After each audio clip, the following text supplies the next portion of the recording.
Muy buenas noches, estimados hermanos materiales y espirituales que nos acompañan en esta oportunidad. Agradeciendo a nuestro Padre Celestial la oportunidad de estar aquí nuevamente delante de ustedes en una actividad más de adoctrinamiento que nos permite estudiar la codificación espírita de Allan Kardec, en la cual en esta oportunidad tengo a bien poder presentar a nuestro hermano Fabio Villarreal, él oriundo de Bogotá, Colombia. Además, dentro de su historial, tiene la participación y la presidencia de Senderos de la Esperanza y es fundador de la Asociación Médico Espírita desde el año 2010 que fue fundado. Entonces, en esta oportunidad, mis hermanos, continuamos con el ciclo de conferencias que ha preparado la Escuela Filosófica Luz y Caridad para dar ese conocimiento y sobre todo las bases razonables de la educación espírita. Entonces, en lo personal, le doy la bienvenida a nuestro hermano Fabio. Bienvenido a esta plataforma y el tiempo es todo suyo. Bueno, muchas gracias, Marvin, muy amables.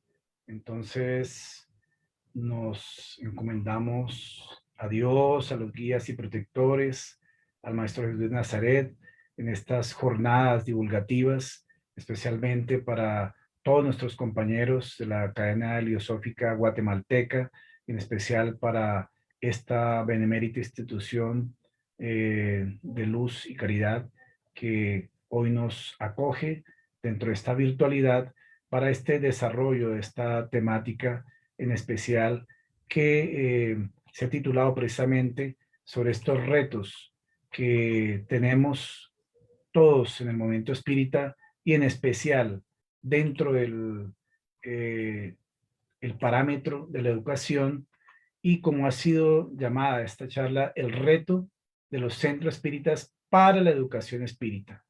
Entonces, reciban todos ustedes un saludo cariñoso, fraternal, de nuestra Asociación Espírita Sendero de la Esperanza, que el año pasado cumplió 50 años, y estamos vinculados a una de las 9 federaciones espíritas que hay en el país, en este caso la Federación Espírita de Cundinamarca, que nuclea 12 centros espíritas, y que a su vez esta federación, junto con otras 8, forma parte del movimiento espírita colombiano organizado en la Confederación Espírita Colombiana, ¿no?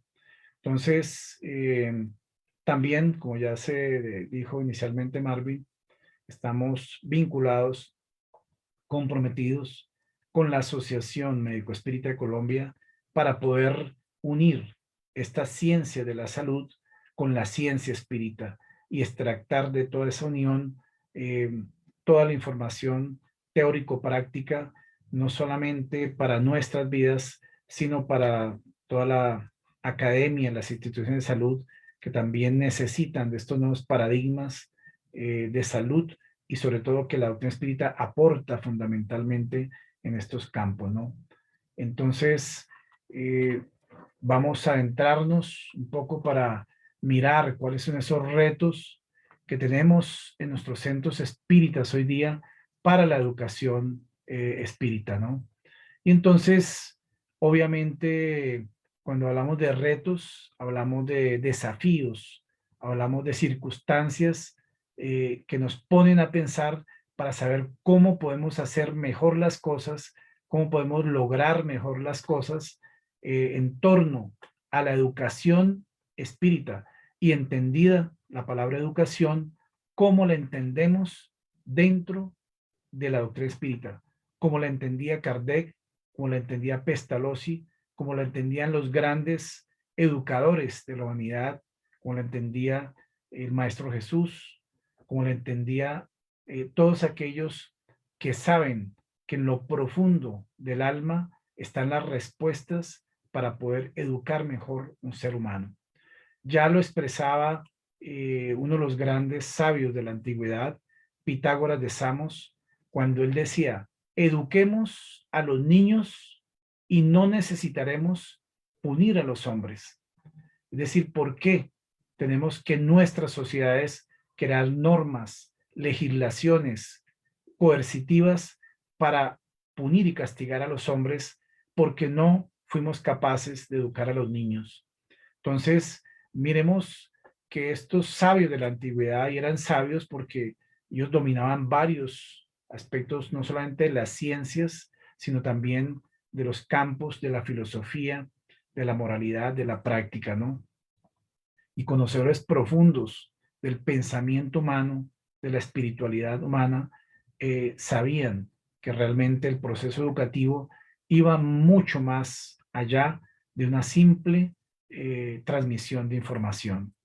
Y es así como Kardec lo deja plasmado dentro de las horas de la codificación, y lo vamos a ver, digamos, en esta parte inicial, porque para hablar de educación tenemos entonces que ir a las fuentes kardecianas y saber lo que pensaba el codificador sobre la educación, para saber cómo él, que fue un educador por excelencia y que ya era un educador antes de conocer las mesas danzantes y girantes que conociera por vuelta del año 1854 y 1855, y que posteriormente se abriría toda una puerta dimensional a la espiritualidad, con la cual interrogó múltiples veces para volverse entonces, primero, en un pedagogo, digamos, en un campo circunscrito, a volverse un pedagogo para la humanidad a través de las obras de la codificación. Entonces, por allá en obras póstumas nos precisa Allan Kardec que es por la educación más que por la instrucción cómo se transformará la humanidad. Y aquí establece una diferenciación de estos paradigmas vigentes para la época y que aún hoy coexisten en muchas partes de las instituciones educativas del mundo, ¿no?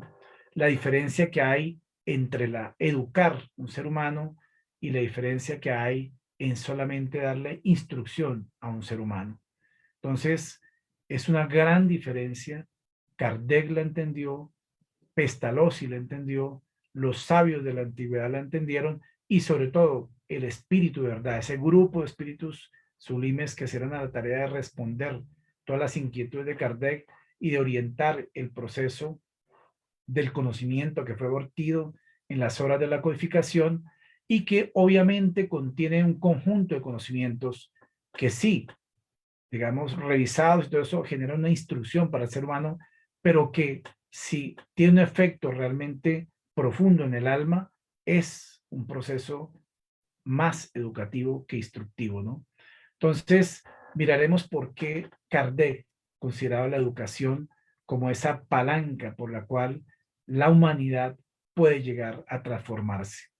Y es que en el mismo libro de los espíritus, ustedes van al libro tercero, al capítulo segundo de ese libro tercero, que ustedes saben que ese libro tercero habla de las leyes morales, esas leyes divinas, esas leyes naturales. Y allí en ese capítulo segundo, entonces se aclara que la educación moral, la que consiste en el arte de formar los caracteres, la que genera hábitos, puesto que la educación es el conjunto de hábitos adquiridos. Y entonces aquí encontramos la definición más precisa, digamos, que podemos observar dentro de la codificación sobre este concepto de la educación. ¿Cómo es que la educación es un conjunto de hábitos adquiridos? Para que eso ocurra, quiere decir que ha habido una transformación, el arte de formar caracteres, el arte, digamos, de transformar hábitos o de generar hábitos de bien. Y entonces ahí podemos decir que un ser humano se está educando realmente. Ahí podemos decir que un ser se está transformando moralmente. Y es así como plantea Kardec este concepto de la educación. ¿Y por qué es importante tener claros los conceptos?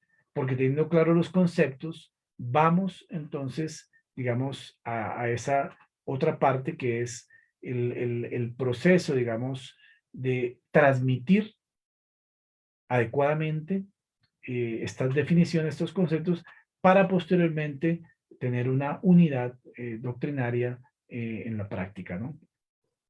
Entonces, por eso cuando Kardec habla que el espiritismo es una ciencia que trata el origen, el destino de los espíritus, así como sus relaciones con el mundo corporal y más adelante profundiza que habla de las consecuencias morales que esas relaciones se desprenden. Entonces, estamos viendo que Kardec nos invita a que estudiemos esta ciencia, porque es una ciencia que en últimas trata sobre el amor a la humanidad, una que nos ayuda y nos orienta precisamente a trabajar por una transformación moral de la humanidad. Y en ese sentido, tenemos entonces también que Kardec nos orienta a tener amor por la ciencia, porque así fue que él encontró, digamos, ese amor por la ciencia en la escuela de Verdun en Suiza con Pestalozzi, y de esa misma forma, a través de esa definición que da la doctrina espírita como una ciencia que se relaciona con la moral. Y entonces, en esa coexistencia de ciencia, moralidad, espiritualidad, encontramos allí unos conceptos fundamentales para entender el porqué de la necesidad de la educación moral.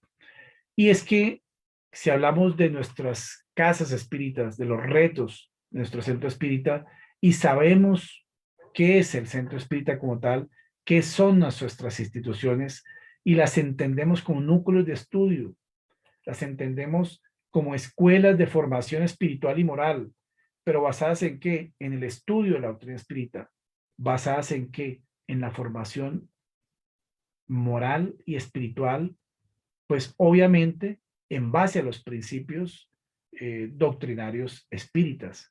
Entonces, he ahí que esta es una de las características básicas de nuestras casas espíritas, llámense centros espíritas, asociaciones espíritas, grupos espíritas, etcétera, etcétera. Entonces, fundamentalmente, núcleos de estudio y escuelas de formación espiritual y moral. Porque nos dice el Evangelio, y eso lo plasma el Espíritu de verdad, en este capítulo 6 del Evangelio según el Espiritismo. Espíritas amaos, este es el primer mandamiento. Instruidos, este es el segundo. Todas las verdades se encuentran en el cristianismo. Los errores arraigados en él son de origen humano. Entonces, aquí nos da, obviamente, un derrotero. Un derrotero. Primero, tenemos que amarnos. Primer mandamiento. Segundo, instruirnos. Es el segundo.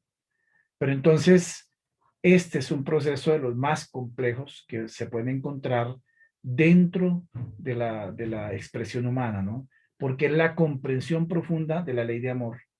Y, obviamente, la ley de amor que, digamos, regula todo el universo, el macrocosmos, el microcosmos y las relaciones entre los seres humanos. Entonces, una cosa es entender la ley de amor, otra cosa es comprender la ley de amor y llevar eso a la práctica del día a día. Ese es el reto, ese es el proceso educativo para nuestras almas, y en ese proceso creo que estamos todos inmersos, ¿no? Por eso Kardec aclara en esa introducción al libro de Espíritus que la característica de un estudio serio es su continuidad. Y esto vale para lo personal y para lo institucional.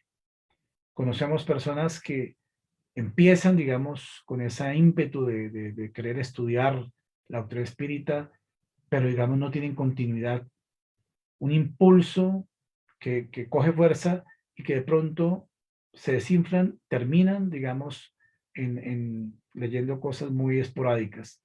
Pero todo aquel que tiene continuidad en los estudios, tenga la certeza que va a formarse adecuadamente en conceptos, en principios y en los fundamentos. Entonces, he ahí la importancia de que la institución también, una institución espírita, tenga entonces también esa formalidad, esa continuidad en los estudios, pero con esa seriedad que le debe caracterizar para que todos los adeptos aprendan doctrina espírita, pero con la más preciosa pureza, sin sincretismos filosóficos y menos sincretismos prácticos, porque quienes deben cuidar de que no se permeen las instituciones o las personas o los directivos de sincretismos, los directivos de la casa espírita. Precisamente tienen o tenemos esa mayor responsabilidad en ese sentido de estar vigilantes y alertas en estos campos, ¿no? Entonces, nos dice Kardec en Obras Póstumas que debe haber un curso regular de espiritismo con el fin de desarrollar los principios de la ciencia y difundir la afición por los estudios serios. Desde esa época que Kardec funda la primera institución espírita del mundo, la Sociedad Parisiense de Estudios Espíritas, y entonces desde ese mismo año de 1858, entonces empieza todo ese desarrollo de una institución espírita ejemplar que nace con sus estatutos, que nace con ordenamiento normativo frente a los entes reguladores de la época, entonces, y establece entonces precisamente la necesidad de dictar un curso regular de espiritismo. Entonces dice él que este curso tendrá la ventaja de cimentar la unidad de principios y de preparar hábitos esclarecidos capaces de propagar las ideas espiritistas. Entonces, obvio, digamos, un curso que contenga los conceptos básicos va a cimentar a todos aquellos que tengan el curso en una unidad de principios. ¿Por qué? Porque todos vamos a recibir los mismos principios, a orientarnos sobre los mismos conceptos, a prepararnos y esclarecernos sobre todos los fundamentos de la doctrina espírita y sobre todo los conceptos kardecianos que quedaron dispersos, digamos, sobre todo a la hora de la codificación. ¿Para qué? Para que seamos capaces, todos nosotros y todos los adeptos esclarecidos, en propagar las ideas espíritas. ¿Cómo vamos a nosotros a propagar las ideas espíritas si no nos hemos esclarecido lo suficiente? Si no hemos cimentado nuestros principios espíritas con toda la claridad doctrinaria que debe haber para ello. Entonces, para eso necesitamos precisamente ese curso regular de espiritismo. Es un curso básico de doctrina espírita que nos permita cimentarnos. Y a veces alguien dice, no, pero yo ese curso ya lo hice, ese curso básico ya lo hice. Otra vez volver a repetir el curso básico, no importa. En nuestras casas espírita, nosotros hemos repetido ese curso más de 10 o 15 veces. Y cada vez que asistimos a una clase de otro compañero o nosotros mismos preparando una clase, vamos aprendiendo, vamos profundizando, vamos precisando precisamente esos principios y vamos ayudando a propagar estas ideas espíritas, ¿no? Y sobre todo, dice Kardec, y de desarrollar a un gran número de medios. ¿Por qué? Porque las casas espíritas tienen esa facultad, ese deber, esa responsabilidad, el desarrollo también, la orientación para los medios. Palabra que no existía, facultad mediúnica, palabra que no existía tampoco antes de la publicación del libro Los Medios. Entonces son los términos, son los neologismos que crea Kardec para precisamente tener nosotros un léxico espírita propio del movimiento espírita. Entonces, el sensitivo es el medium, la facultad es la mediunidad. Y entonces, una vez entendido estos principios, entonces se adentra en el libro de los medios precisamente para la formalización de la educación mediúnica, algo que también, digamos, es muy propio del movimiento espírita, la educación mediúnica. No existen otras instituciones fuera de las instituciones espíritas que tengan tanta claridad conceptual para la formación y educación de los medios, ¿no? Entonces, por eso él termina diciendo que ese curso podría ejercer una influencia capital sobre el futuro del espiritismo y sus consecuencias. Y aún hoy se está viendo este proceso porque realmente en los diferentes países donde se ha desarrollado más o menos el movimiento espírita, desde la época de Kardec a nuestros días, siempre se da la necesidad de estar consultando estas fuentes para poder entonces continuar estudiando. Nunca dejaremos de estudiar doctrina espírita, por más cursos que hagamos, siempre Habrá algo que aprender, siempre habrá algo que profundizar y por eso la importancia de estos cursos para la comprensión. Entonces, ¿cuál es el objetivo, digamos, de estos estudios, de esta reunión de estudio? Que tienen características, deben ser estudios serios, deben ser metódicos y deben ser secuenciales. ¿Para qué? Para conocer los principios básicos de la doctrina espírita. ¿Para qué? Para formar adeptos esclarecidos, como decíamos. ¿Y también para qué? Para expandir las ideas espíritas y divulgar la doctrina espírita. La única forma de divulgar bien el espiritismo, de divulgar bien las ideas espíritas, es que tengamos claro los fundamentos, que tengamos claro los conceptos, es decir, que hayamos pasado por el proceso de ser adeptos esclarecidos y haber profundizado siempre en las reuniones de estudio todas estas conocimientos que nos clarifican eh, el legado que Kardec nos dejó.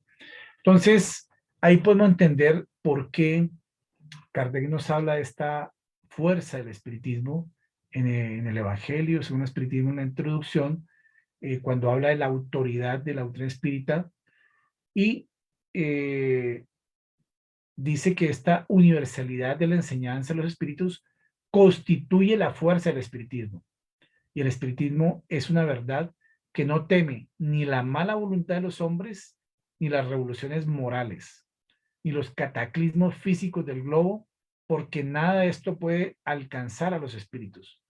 Y hoy que vivimos una pandemia, no nos debe preocupar, digamos, porque si es un cataclismo, digamos, en el sentido del campo de la salud, es decir, podemos comprender todos estos mismos procesos precisamente gracias a la fuerza filosófica de la doctrina espírita, gracias a la fuerza moral y la interpretación moral que nos da de todos estos hechos y gracias a las interpretaciones que esta ciencia de los espíritus nos permite entender los procesos de la humanidad y el ser humano a través de la óptica de las leyes divinas, ¿no? Entonces, miremos cómo Herculano Pires habla del nacimiento de la educación espírita y nos dice que la función de la educación espírita es, por lo tanto, la de abrir nuevas perspectivas al proceso educativo. ¿Y cuáles son esas nuevas perspectivas? Te das cuenta, adaptándolo a las necesidades nuevas que surgieron con el desarrollo cultural y espiritual del hombre. Las escuelas espíritas, porque todos nuestros centros son escuelas espíritas, como las escuelas cristianas lo hicieron en su época, aquella del cristianismo primitivo, serán los centros dinamizadores de la renovación. Y la pedagogía espírita, como lo hizo la pedagogía cristiana, orientará la nueva concepción educativa que están haciendo en nuestros días. Entonces esto nos lo decía Herculano Pires dentro de estas sensibilización que hacía para hablar del tema de la educación espírita, él como gran escritor y educador también que fue, ¿no? Entonces, ¿cuáles son esos retos, digamos, que tenemos frente a estas circunstancias que vivimos en la actualidad? Primero, el reto de estar unidos, identificados doctrinariamente. Es tan importante esto que, digamos, nos sentimos, digamos, plenos cuando todos entendemos la doctrina espírita de la misma forma. Y no podría ser de otra forma porque es que las fuentes son las mismas. Entonces, ¿por qué hay unos que entienden de una forma, otros de otra forma? Tal vez porque no se han profundizado lo suficiente.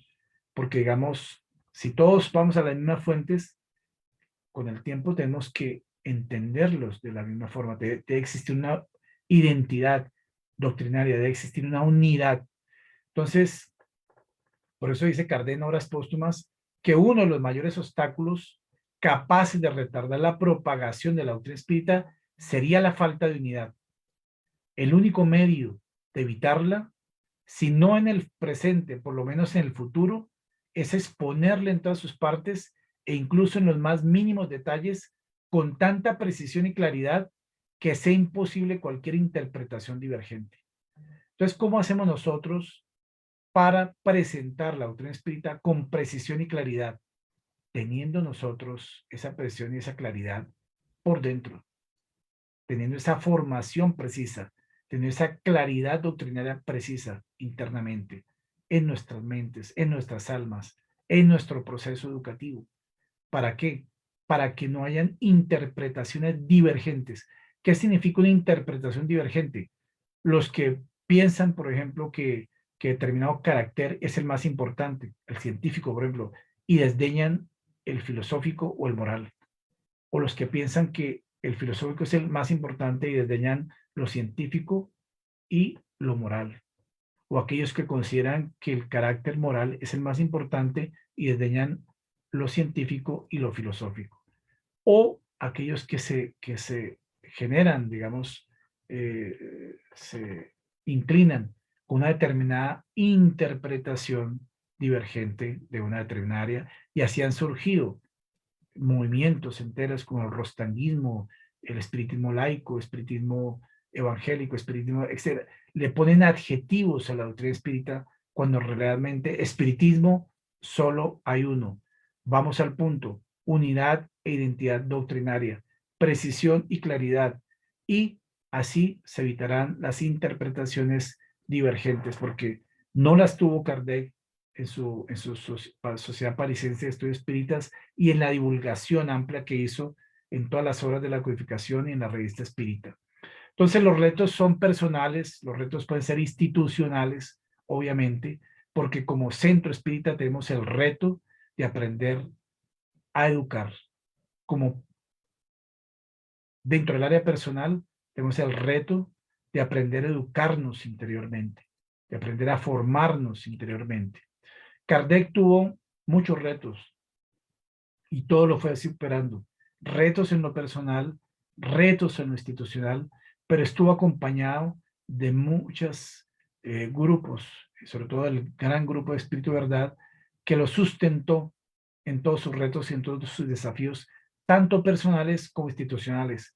Porque no crean que Kardec no tuvo problemas en la Sociedad de Parisiencia de Estudios Espíritas, los tuvo, y complejos, pero los supo manejar, los supo superar, y también siempre promovió que fueran grandes estudiosos, digamos, de las mismas obras para poder generar esa unidad doctrinaria que él mismo perseguía. Entonces, tanto en lo personal como en lo institucional debemos tener estos retos, ¿no? Digamos, la claridad conceptual, la claridad de las definiciones y la claridad en los fundamentos. Y una cosa es tener el concepto de algo y otra cosa es saber la definición de algo. Por ejemplo, podemos tener el concepto del perispíritu, pero podemos saber teóricamente la definición del perispíritu de las varias que hay dentro de la codificación. Y podemos sabernos de memoria la definición, pero entonces entender el concepto es importante para poder, digamos, aplicar ese concepto. Por ejemplo, el concepto del perispíritu para aplicarlo en, en los diferentes fenómenos de efectos intelectuales o efectos físicos que se procesan en la especie humana. Si tenemos claro el concepto y clara la definición, podemos comprender cómo se procesan esas fenomenologías dentro de nuestra especie humana, ¿no? Y obviamente todos los fundamentos también deben ser un motivo de estudio constante, profundo, metódico y serio. Entonces, ¿cuál es uno de los retos para ese proceso educativo? Vincular la educación a los aspectos del ser. ¿Cómo hacemos para vincular la educación a aspectos del ser? Porque no es instruir, no es solamente presentar una serie de conocimientos, es cómo se vincula ese conocimiento, digamos, a los aspectos del ser. ¿Para qué? Para que ocurra el proceso educativo. Como decía Kardec, esa formación de nuevos hábitos, esa formación, digamos, de los caracteres, de esa transformación del carácter humano para generar un proceso realmente educativo en el ser. Es vincular esos conocimientos a los aspectos del ser y ver cómo eso ayuda a la transformación interior. ¿Cuál es el reto? establecer niveles para la comprensión de todos. ¿Cómo hacemos nosotros para enseñar doctrina espírita en el centro espírita para los diferentes niveles cronológicos? Ese es un reto. Ese es un reto profundo porque a veces nosotros enseñamos para los adultos, pero no tenemos la capacidad pedagógica ni la metodología para enseñar para los niños. Y se puede saber mucho, pero no se transforma esa información. Pero hay otras personas que tienen esa cualidad para poder enseñar a los niños. Ahora, ¿cómo le enseñamos a los adultos? Digamos, y sobre todo a los adultos mayores, ¿no? Entonces, si es el tema reencarnación, no es lo mismo hablar de reencarnación a los niños, hablar de reencarnación a los jóvenes que exigen y tienen otros niveles de preguntas y de inquietudes que enseñar reencarnación para los adultos en los cursos regulares. O inclusive hoy día tener en cuenta a los adultos mayores y sobre todo a los más mayores que ya pueden tener hasta problemas auditivos o problemas de comprensión, pero que quieren formarse también en doctrina espírita.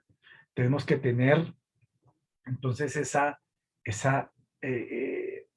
superar ese reto para poder con nuestros adeptos formados y esclarecidos tener la capacidad institucional de enseñar en cada uno de estos niveles cronológicos.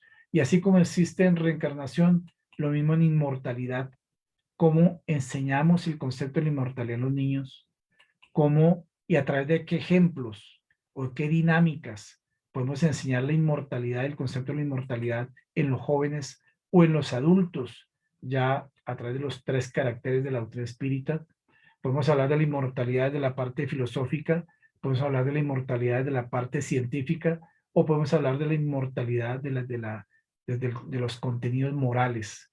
Y sobre todo también para poder traducir eso mismo para los adultos más mayores que también necesitan, a veces como los niños, más paciencia para poder comprender y más repetición para poder comprender algunos de los conceptos o de los fundamentos de la doctrina espírita. Entonces, los retos también de nuestra institución, de nuestros centros espíritas, están en las prácticas pedagógicas, están en las metodologías didácticas que tengamos. Si nosotros seguimos enseñando doctrina espírita con un tablero, con tiza, con una, es decir, con las formas muchas veces que nosotros mismos aprendimos en la época que pasamos por las escuelas de primaria, etcétera, pues son métodos pedagógicos, sí, y a veces el alma de la educación es en el alma del educador, pero también en la medida que cambian los tiempos y cambian las prácticas pedagógicas, cambian los métodos, las didácticas para enseñar, debemos de acogerlas también para poder usarlas dentro de la institución espírita y son los retos que hoy día tenemos. Entonces, ¿cómo hacemos para llevar el conocimiento espírita de la teoría a la práctica en los procesos educativos de la casa espírita? Entonces, ese es un reto institucional, ese es un reto institucional, pero es un reto también personal, porque en lo personal, cada directivo, cada adepto esclarecido, cada asociado, cada miembro de la institución tiene el compromiso de hacerlo, de llevarlo. Y entonces, en esa introspección es un proceso personal en el que cada uno va adelantando a diferente velocidad. ¿Cómo se hace para generar espacios de confianza para el diálogo y la reflexión en el proceso educativo de los seres humanos que asisten a nuestra casa espírita? Muchas veces, y ahora algunos sistemas o experiencias pedagógicas, digamos, nos dicen que a veces se parten de la situación del análisis de determinados problemas para poder entrar, digamos, a analizar cómo a través de los mismos conceptos o los argumentos espíritas pueden generarse situaciones de esperanza, de consuelo, de esclarecimiento, haciendo una reflexión y un diálogo sobre esas mismas problemáticas, ¿no? Entonces, tenemos que aprender a escuchar, para el proceso educativo.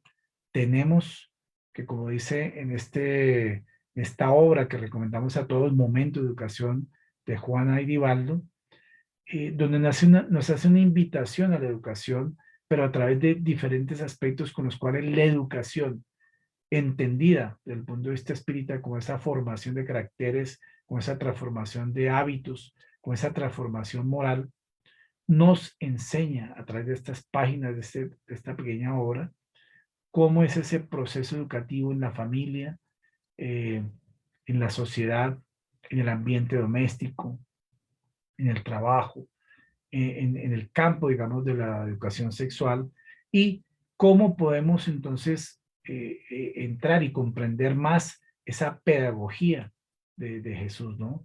Entonces, nos habla Juana a través de la psicografía de Ibaldo de la importancia de la educación en este capítulo sexto.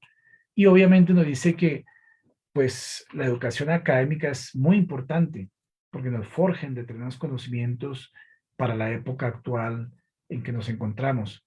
Pero también nos dice que por encima y a la par de esta educación académica necesitamos hoy día de la educación moral para establecer unas bases de una sociedad más justa, más equilibrada y armónica en nuestros días actuales. Y para esa educación moral es la que debe encargarse de desenvolver los sentimientos capaces de enfrentar y superar el egoísmo, la crueldad y la imprevisión. Esos enemigos obstinados del progreso personal y colectivo de la humanidad. Entonces, ¿dónde nos dice el Evangelio que están radicados todos los problemas de la humanidad? En dos grandes enfermedades del ser humano: el egoísmo y el orgullo. Y ahí están, entonces, y aquí le agrega, digamos, Juan Ángeles, la crueldad y la imprevisión, enemigos obstinados de ese progreso moral y colectivo de la humanidad. ¿Cómo se va a superar eso? Con la educación moral. Educación moral que está allí plasmada dentro del Evangelio según el Espiritismo y que fue básicamente el ejemplo, el testimonio fehaciente que el Maestro Jesús nos brindó desde esa época, hace más de 2000 años. Y por eso allí en esta pequeña obra, Juan Ángeles nos trae los 4 pilares para una educación del siglo XXI. Y esa educación del siglo XXI es básicamente un aporte que hizo un educador francés, Edgar Morin. Y nos dice Juan Ángeles ahí en este pequeño capítulo segundo, la pedagogía de Jesús. Es decir, ¿cuál fue esa pedagogía que el Maestro Jesús brindó para la humanidad?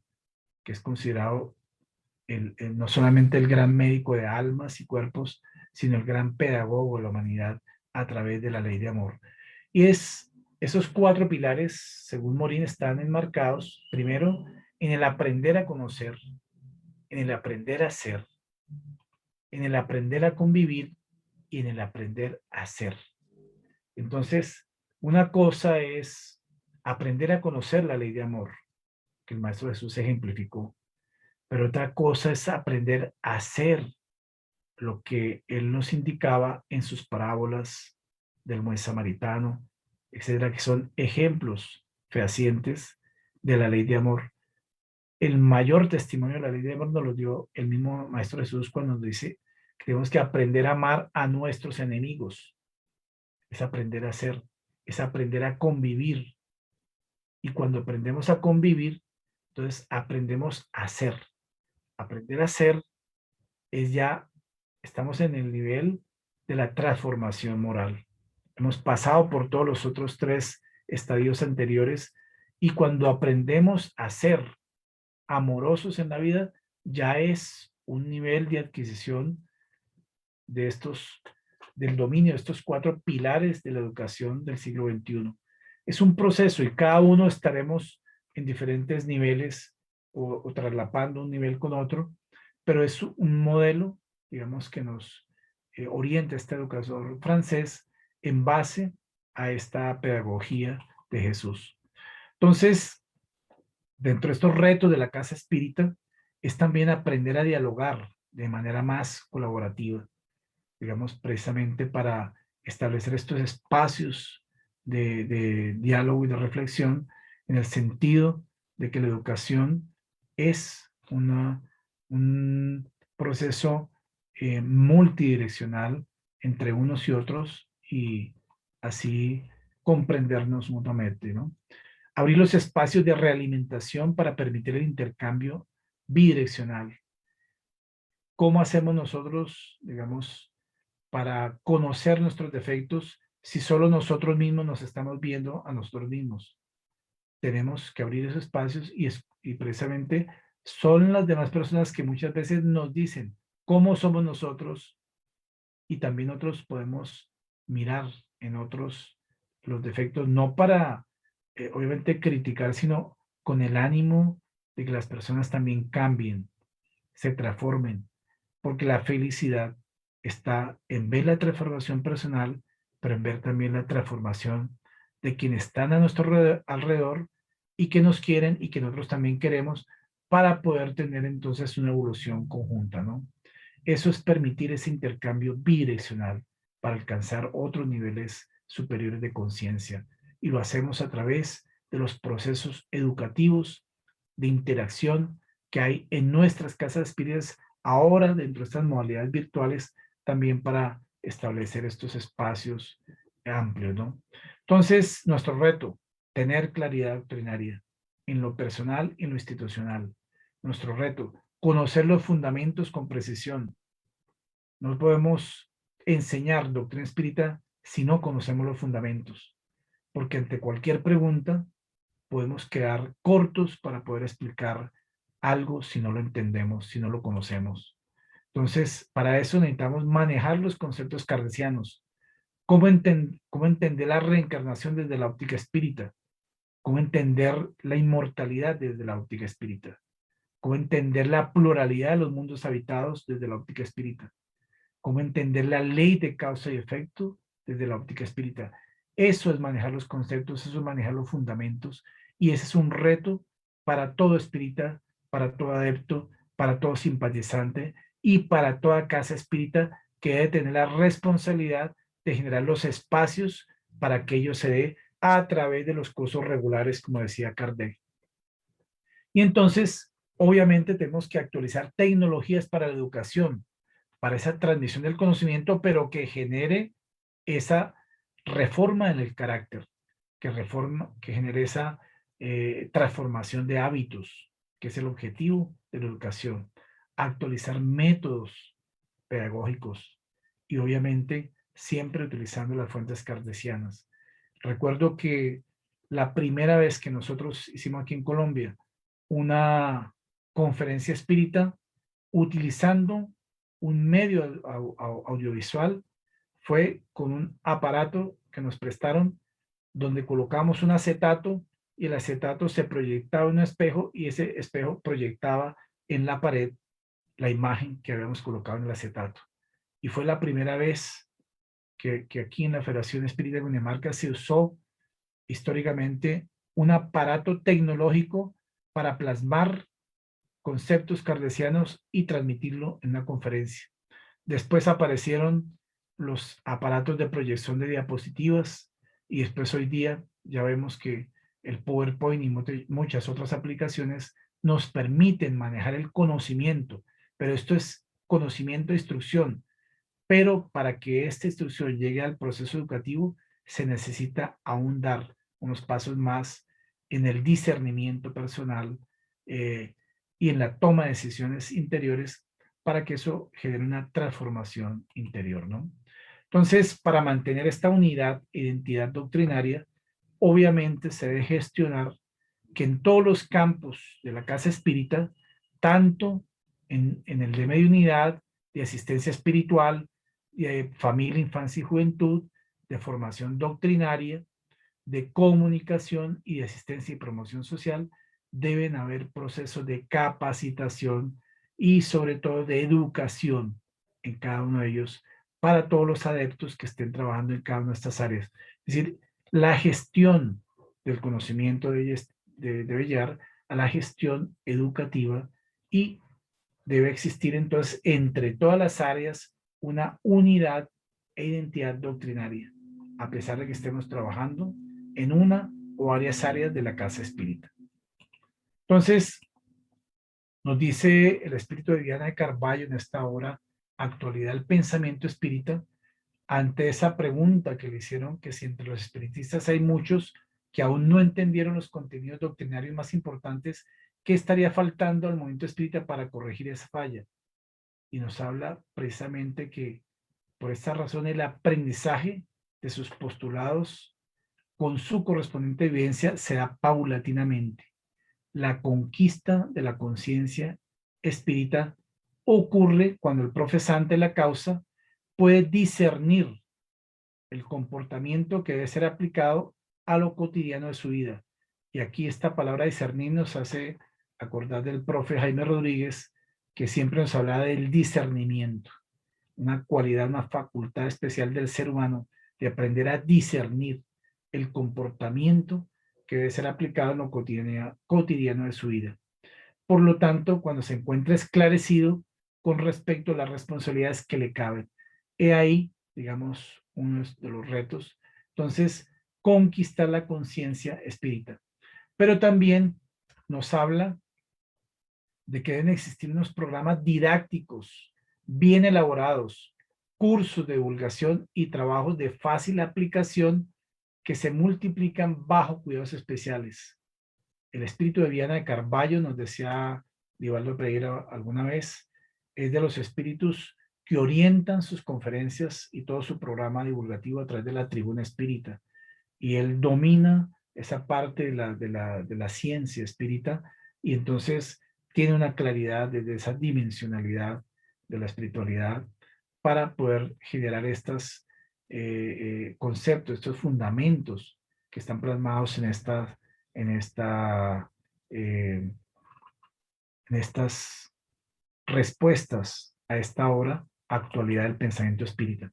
Y por último nos dice aquí Viana de Carballo que es necesario que se mantenga la constancia en el trabajo, óigase bien, el estudio sistematizado de la doctrina, la tolerancia, que no es connivente con el error, es decir, debemos ser tolerantes, pero no complacientes con los errores, ¿no? Empero, comprende dificultades naturales que ocurren para un correcto crecimiento del movimiento y la vivencia de cada espírita de forma coherente con lo que enseña el espiritismo. Es la visión de Viana de Carballo para cómo debemos orientarnos en esta parte de la constancia en el trabajo y en el estudio dentro de nuestras casas espíritas. Entonces, para ir resumiendo, el reto general que tenemos es promover la conciencia, la cultura y la educación doctrinaria espírita como mecanismo de unión y unificación del movimiento espírita. Y esta responsabilidad la tenemos los directivos de los movimientos espíritas en cada uno de nuestros países, en cada una de nuestras federaciones, en cada una de nuestras casas espíritas, promover la cultura y la educación doctrinaria. En eso estamos comprometidos. Y como retos específicos, educación y práctica doctrinaria a partir de los lineamientos de Allan Kardec para garantizar la formación de generaciones de adeptos conscientes y esclarecidos. Fíjese bien, generaciones de adeptos. Y en la medida que pasamos y transcurrimos nuestra vida, vamos viendo diferentes niveles cronológicos que se van allegando a nuestras casas espíritas y estas formaciones de estas nuevas generaciones deben ser conscientes y esclarecidos y nosotros debemos generar ese legado de esa educación y esa práctica doctrinaria a partir de estos lineamientos kardecianos.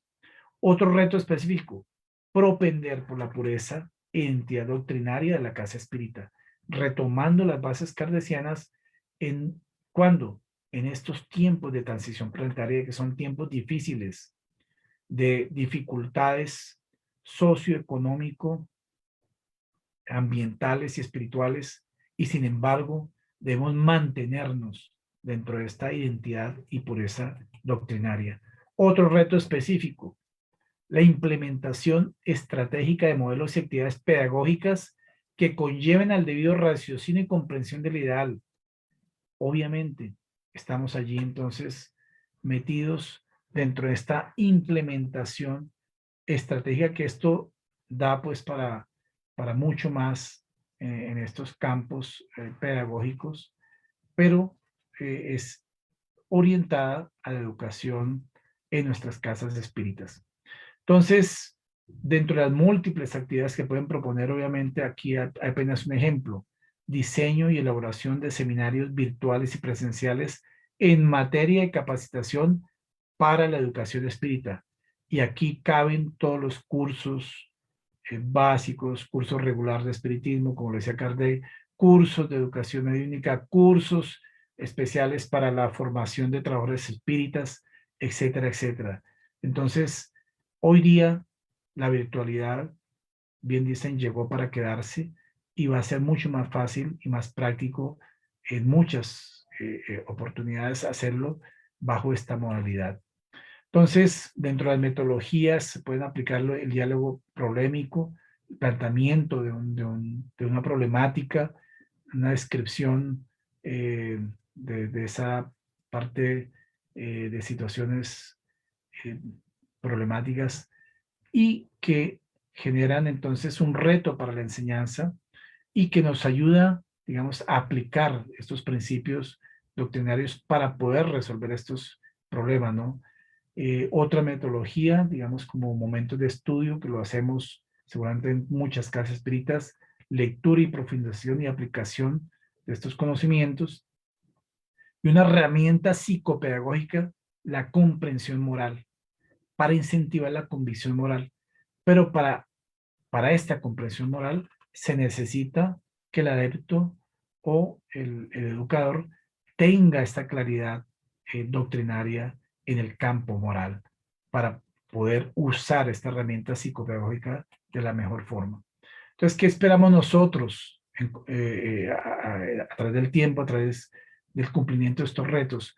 Consolidar escenarios de unión, de unificación por medio de la virtualidad, que nos permite generar procesos de instrucción y educación y también generar estos escenarios de estudio como medios de confraternización solidaria, porque digamos, hoy estamos aquí reunidos, vinculados en principio dos países, Colombia, Guatemala, pero alrededor de esta aula virtual, unidos otros países más que seguramente están aquí escuchando también y aprendiendo mutuamente en este proceso de confraternización solidaria. Y por último, ¿qué esperamos también? Una identificación de la tarea que le corresponde al centro espírita en la tarea de propagación del espiritismo como propuesta de consuelo y esclarecimiento en tiempos de transición planetaria. ¿Qué otra doctrina filosófica, digamos, explica, digamos, con toda la dimensionalidad, todo lo que está ocurriendo con esta pandemia del coronavirus? Entonces, se puede llegar con palabras de consuelo, de esclarecimiento, digamos, de fortalecimiento a través de estos conceptos que la doctrina espírita nos brinda. Entonces, y por último, tener la certeza que debemos promover la educación también en el campo mediúnico, la educación de la facultad mediúnica a partir de las directrices fundamentales doctrinarias, exaltando su finalidad providencial. Esto es muy particular de la doctrina espírita, del movimiento espírita, y hay libros completos sobre el estudio de la facultad mediúnica, la educación de la facultad mediúnica. Entonces, ¿qué tenemos que hacer para ello? Incentivar la capacitación e instrucción continua y programática de la mediunidad, así como la calidad de su práctica, a partir de modelos y metodologías que garanticen la formación de medianeros serios y conscientes de sus facultades frente a la humanidad. Entonces, esto realmente está consignado dentro de uno de nuestros manuales, y que estos manuales, digamos, hoy día dados para la instrucción y educación de los adeptos, los podemos encontrar en esta página web de nuestra casa espírita, senderodelesperanza.org.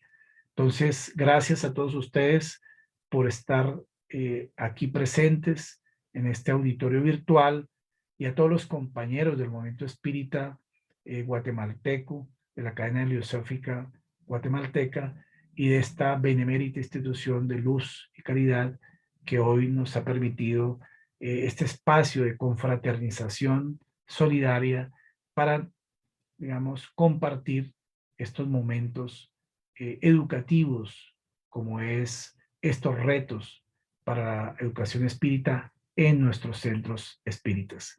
Entonces, muchas gracias, muy amables, y estamos a disposición de ustedes, compañeros. Hola, Edwin. Gracias, estimado hermano Fabio, por tan bonita presentación, por cumplir con las expectativas que teníamos, con la objetividad de dar este tema. Es puntual y preciso tener presente las responsabilidades, los retos que asumen cada centro espírita, independientemente de cuál sea la metodología que utilicen, pero va a ser responsabilidad propiamente de los educadores al divulgar y dar el tema. Entonces, en esta oportunidad nos acompaña el director de Cadena Filosófica Guatemalteca y director de la Escuela Filosófica Luz y Caridad, el doctor Edwin Bravo. Bienvenida a esta transmisión. El Muchas tiempo es gracias. suyo. Muy amable, gracias Fabio, un fuerte abrazo y como siempre, una excelente conferencia. Yo quiero aprovechar realmente la oportunidad después de haber escuchado un verdadero espírita de nacimiento de familia, un verdadero luchador allá en Colombia y además internacionalmente, más de 25 años en el proceso con el Consejo Espírita Internacional. ¿Qué nos quiere decir este currículum tan pequeño en 2 palabras? Quiere decirnos que es una persona que ha conocido los movimientos espíritas en varios países y los conoce de una y otra forma, porque cada país tenemos nuestra sal y pimienta. Cada quien tenemos de diferente manera, pero algo que sí está bien claro es lo que Fabio muy didáctica y magistralmente ha presentado y que con él habíamos acordado ver este punto, por cuanto en Guatemala nosotros pues no le llamamos centros espíritas ni casas espíritas, sino que le llamamos desde hace mucho tiempo escuelas espíritas, porque tenemos bien definida el por qué. Las personas se preguntarán, ¿cuál es la diferencia entre estos nombres? Muy sencillo. Lo que pasa es que después de que hizo la explosión el espiritismo a principios del siglo pasado, posteriormente pues hubieron muchos charlatanes y definitivamente comenzaron con el comercio. Lastimosamente en nuestra área los centros son, se le llama centro espíritu, un lugar donde tú pagas por lo que vas a consultar y hacer muchas cosas que no es muy lógico. Y lo que hemos hecho hoy es lo que los colegios hacen cuando uno quiere inscribir a sus alumnos. Hacen un open house, ¿verdad? En los términos modernos, en los cuales lo que nosotros queremos darle, porque esta conferencia quedará aquí colgadita en el web, es para que toda aquella persona que crea que en los centros, escuelas, se hacen cosas inadecuadas, esta es la realidad, esta es la estructura fundamental de lo que es el espiritismo como tal. No es lo que la gente tiene una idea, que va a pedir maldad, que va a hacer aquello, que va a ir a pagar. No, es totalmente la inversa. Es una estructura porque ahorita habemos países en toda Latinoamérica, desde México, varias personas nos están acompañando y agradecemos esa compañía, pero es sumamente importante darnos cuenta que la trascendencia de la educación espírita es exactamente el objetivo de nosotros. Cuando nosotros logramos entender ese objetivo, nos damos cuenta que no funcionamos como una religión que está atrayendo personas acá. Yo quiero que usted venga, sí, que escuche lo que dijo Fabio ahorita, que lo analice. Si usted cree que es incorrecto, perfecto, siga su camino, siga en la religión que más le convenga, porque nosotros sabemos que ese es el fenómeno de las escalas espirituales. Pero si usted es una persona que le gusta la idea espiritualista, probablemente cuando usted entienda a través de un método que es ser un verdadero espiritista, va a cambiar su forma de ser. Entonces, nosotros vamos a poder transformar personas, porque nosotros estamos aquí para transformarnos primero nosotros mismos y después transformar a la gente. Nosotros no hemos venido a tratar de jalar gente ni de transformar, no. Quisimos hacer realmente esta casa abierta para que las personas se den cuenta y aquellos que no estén afiliados a una federación, que no les gusta estar cerca de un movimiento, tengan la oportunidad de escuchar a alguien que tiene no solo estructura educacional, sino que viene de un movimiento muy fortalecido, muy estructurado, que hacen muchas cosas como ellos. Como les vuelvo a decir, los países somos diferentes. Ahora estamos en la época de lo trascendente. Pronto tendremos una transmisión hasta Marte, ¿no? Perfecto. Hay que pensar en el futuro, pero definitivamente, mientras que llega esto, ya encontramos bacterias en Marte, en el Centro de Operaciones Espacial ya hay otras bacterias que no conocíamos en la Tierra.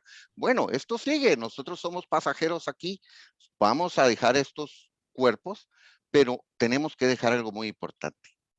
Tenemos que dejar la solidaridad con las personas, con los desnutridos, con los enfermos, con los que están padeciendo de cáncer en este momento, los que ahorita están en un intensivo por el COVID, por aquellas personas que están abandonadas, por las madres que fueron abandonadas por los padres irresponsables, por la mamá que está pensando en un aborto, por el hombre que ahorita está caminando hasta un puente para un suicidio. Para eso estamos nosotros y por eso necesitamos una estructura. Las personas que vamos a ser responsables de estar en un centro de estos, en una escuela, tenemos la responsabilidad de prepararnos y eso únicamente y exclusivamente a través de esta educación doctrinaria seria, verdadera y con criterio. Muchas gracias realmente, Fabio. Sigo pensando que eres uno de nuestros verdaderos bastiones mundiales y por eso realmente tú estás con nosotros y un fuerte abrazo a toda la comunidad colombiana espírita y a los colombianos en particular que los aprecio mucho. Muchas Muchas gracias a gracias, todos. Edwin, y verdad, pues, estamos unidos de corazón y tenemos un gran reto, digamos, en lo personal. Nuestro reto es poder llegar algún día ya al altiplano, a esa, conocer esa obra tan magnífica que ustedes hacen allí y realmente poder establecer, digamos, esos nexos, digamos, y esos conocimientos que ustedes han desarrollado, digamos, en esa práctica, digamos, en esas áreas rurales, generando, digamos, unos espacios, digamos, de ayuda, digamos, profunda y sobre todo de educación en el campo moral y espiritual. Entonces, ese es nuestro reto de algún día poder acompañarlos algún día. Aquí los esperamos con los brazos abiertos y buenas ganas de subir a la montaña. Eso. Bueno, y así es como mis hermanos, en esta oportunidad agradecemos a Padre Celestial y al mundo espiritual que nos dio la oportunidad de estar en esta actividad nuevamente, agradeciendo a cada uno de los que estuvieron en esta aula virtual, tanto materiales como desencarnados, y los esperamos para el siguiente miércoles para culminar con este ciclo de conferencias con un conversatorio que se denomina la importancia del Evangelio en el hogar. Entonces, mis hermanos, estimado hermano Fabio, nuevamente le agradezco la oportunidad y la aceptación de este tema. Doctor Edwin Bravo, gracias por estar aquí presente y darnos la oportunidad de este trabajo de divulgación a nivel nacional e internacional. Y a cada uno de los hermanos, la mejor de las noches. Feliz Muchas noche, gracias a muchas todos. gracias. Feliz noche. Nos vemos. Gracias.